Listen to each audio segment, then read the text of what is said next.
Good day, kind viewers of Supreme Master Television, and welcome to Vegetarian Elite.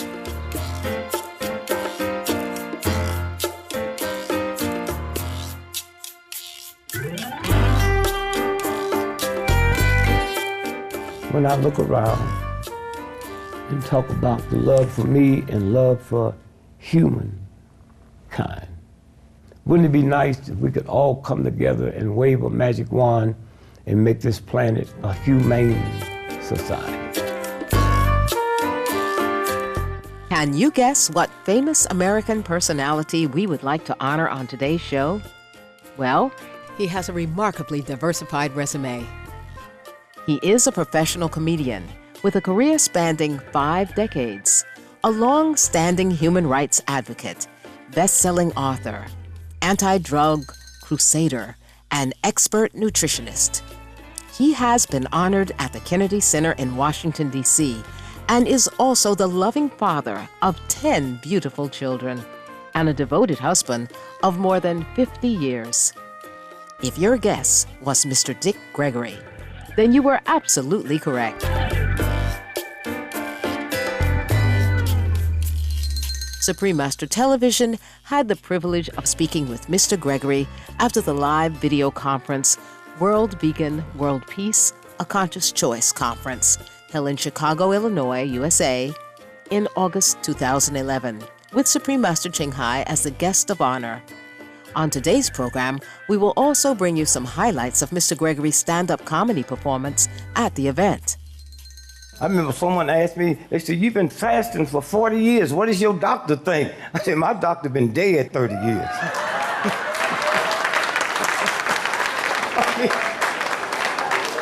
My next birthday, I'll be 80 years old. My wife, next birthday. My wife would be 75. We don't have a prescription between the two of us. So not only when you change into the vegan, not only do you help free up food for other people, my God, think what you do for yourself. Somebody asked me, say, you'll be 80 your next birthday? You look so well. How do you know when you're getting old? You know when you're getting old when somebody compliments them beautiful shoes you're wearing and you barefooted.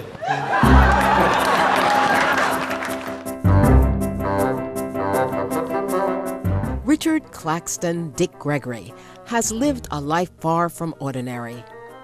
He is listed on Comedy Central's top 100 stand-up comedians of all time, and in the 1960s helped bridge African-American comedy to Caucasian audiences with much success. After the 1998 birthday commemoration for Dr. Martin Luther King Jr., then U.S. President Bill Clinton said, "I love Dick Gregory. He is one of the funniest people on the planet." Besides bringing us much laughter, he has also been at the forefront of advancing peace and social justice in our world as one of the world's most influential civil rights activists. He has used his public image and passionate stance on nonviolence to speak out numerous times against war and for equal rights.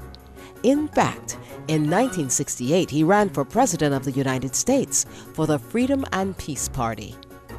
And in 1992, he began a program called Campaign for Human Dignity to reduce crime in his hometown of St. Louis, Missouri, where he has also earned a star on the St. Louis Walk of Fame.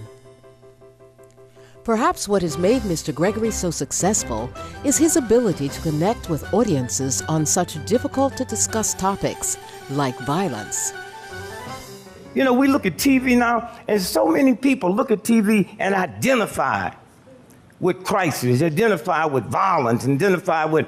I got a cousin in Kansas City. He watched so much TV movies about violence. He got 27 locks on the door and then got nothing in the house. I said, boy, if somebody broke in here, they'd leave something.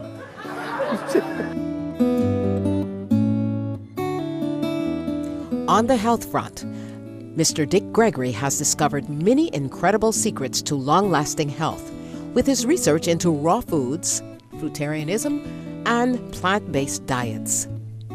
But in 2001, he received some startling news. Doctors diagnosed him with cancer. Nevertheless, with his strong faith in the power of self-healing through vegan foods and exercise, his resilient spirit pushed forward to survival. And he remains cancer-free to this day. We asked Mr. Gregory how he got interested on this path of true health when he began his transformational vegetarian diet in the early 1970s. And so about 18 months after not eating no animal product, my sinus trouble left. My sinus was so bad that when you picked me up at the airport, had we gone a 50-mile radius, I'd have had a sinus attack. That's how bad it was. About 6 months after that, my ulcers is gone. I used to wake up in the morning and my ulcers would be so bad, I'd have to take my rings, my watches off, couldn't nothing touch my body. 6 months after that, that was gone.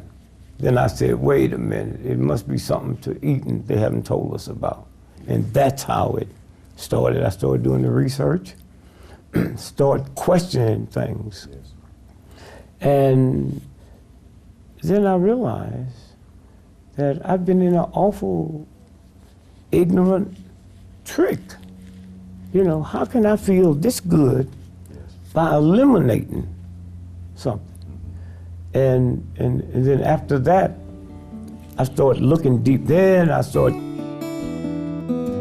Mr. Gregory started to explore further into the fields of nutrition and over the years has uncovered many unsettling truths, including the dangers of milk and its strange and shocking connection with glue. And then in going deep into the research, I found out that every culture on the planet that give their child cow's milk, they have crib deaths in that culture. Cultures that would never put cow's milk into a baby, there's no such thing as crib death. Now, then when you do the research, you find out that mother's milk has all the nutrition, all the things you need to destroy bacteria. One day, I decided to do some research on breast milk. Called a friend of mine and I said, I want you to find the #1 and #2 authorities on breast milk on the planet. And they found them. It was at Oxford University. They said, well, the mother has a baby, so she nursed the baby. So they said, well, here's what we'll do. Let's catch the leakage and put it in a cooler. And then they said, well, let's check it for the nutrition value. They had no idea where they was going. When they checked it, they found out that what is leaking is all the impurities that is in the mother's body. So if you eating food with pesticides, that's what leaks. If you smoke cigarettes, the nicotine leaks to protect that baby. Cow's milk, the most important ingredient in milk is not calcium, it's called casein. Casein builds a bone structure to carry the body's weight. So cow's milk has 300 times more casein in it than mother's milk because cow's milk got to build a bone structure to carry a ton plus. Mother's milk have to build a bone structure to carry a maximum of 175 pounds. Now, what do they make commercially out of cows, out of the casein? They make kerosene, okay, wow. And they make glue. Now, what happens with crib death? Anytime you put cow's milk into a human being, there's a reaction. So what happens is the babies drink the cow's milk and the gluey substance, some of them can't throw off. Mm. It affects you everywhere. And those that can't throw off die. And that's why they call it crib death. They died in the crib. After Mr. Gregory's personal research, he met another high-minded individual who helped bring his health knowledge to even greater heights. Now this African-American woman, Dr. Lavinia Fulton, moved me to another level. fasting. No one could live, human, on this planet if you didn't fast. Now, let me tell you, when you go to sleep at night, your body goes on a fast. When you wake up and eat your first meal, that's when the fast, we call it breakfast. We don't even know we're saying breaking the fast. Wow. The fast is not supposed to be broken until 12 noon. Now 12 noon is not determined by your watch. 12 noon is determined when the sun hits your head at a right angle. That's 12 noon. And so, so I decided I was gonna fast 40 days. Didn't know anything about it, except what she told me, and against the war in Vietnam.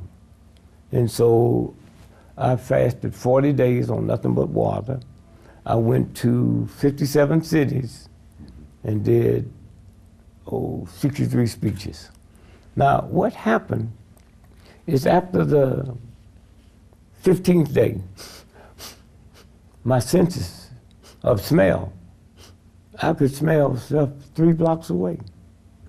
I could hear stuff. I asked my wife, I said, why y'all talking so loud? She said, yo, there's nobody in the house but me and you.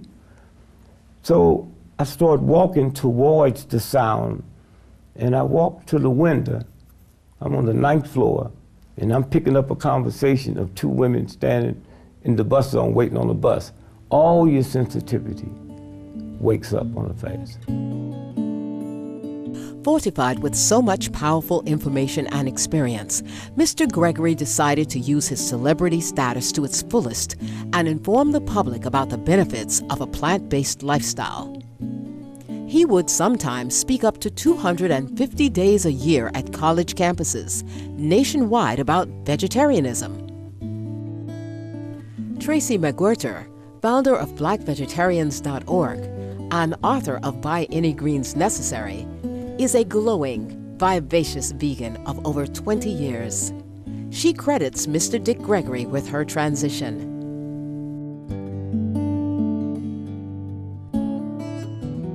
I honestly never thought that I would be a vegetarian, a vegan, a healthy eater, none of that. I never thought that I would be a public health nutritionist. Our Black Student Union at Amherst brought Dick Gregory to campus to talk about the state of Black America.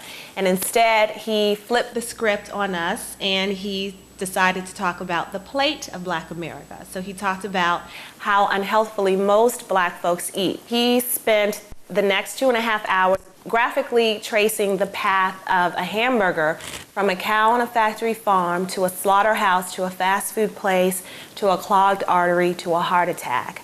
And that was the first time I had ever heard anything like that in my life, linking diet to disease. That was the catalyst that started me researching to become a vegetarian.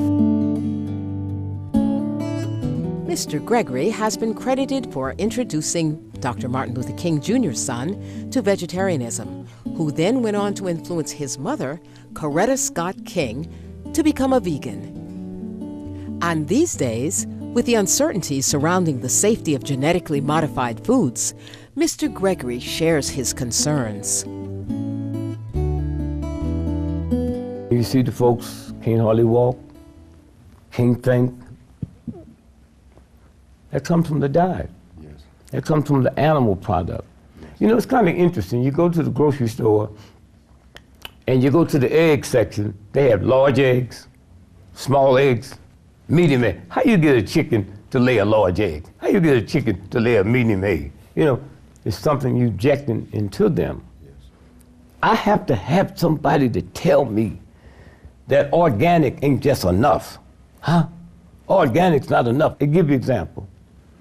They're making organic tomatoes, growing organic tomatoes. They crossbreeding them genetically, okay, with a fish cell. So what does that mean? That means the tomato holds water. Yes. So I can put a tomato on this table here, come back 6 weeks later, it's just as pretty and red. What they don't tell me, when I eat that tomato, my body holds water. Wow. Then when I start swelling, I go see my doctor. You're not aware of these organic tomatoes been genetically engineered.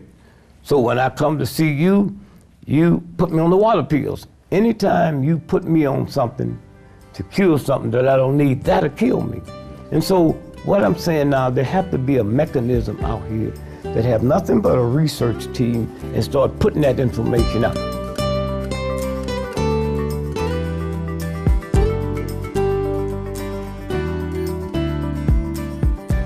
Mr. Dick Gregory, thank you for your very beneficial reminders about our food choices in this day and age. Your passion and exhaustive research are definitely much appreciated. May you continue to inspire the world with your lively energy and humor. To learn more about comedian and activist Mr. Dick Gregory, please visit www.dickgregory.com. Amiable viewers, thank you for being with us today on Vegetarian Elite, featuring the truthful messages shared by Mr. Dick Gregory. We look forward to seeing you again for Part 2 next Sunday, November 5th. Coming up next is Between Master and Disciples. See you next time.